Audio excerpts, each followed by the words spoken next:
Stop leaving your XRP on Coinbase like it's a lost umbrella at a party. Do you want to actually control your money or just watch it through a window? First, open your Coinbase app and tap Transfer because your coins are ready for a road trip. Select Send Crypto and search for XRP.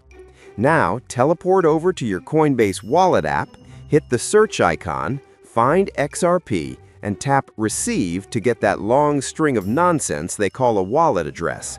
Copy it, and don't try to memorize it unless you're a supercomputer. Head back to the main Coinbase app and paste that address into the field. Enter the amount you want to move, don't be shy, hit Preview, double-check that you didn't just send your life savings to a stranger, and tap Send Now.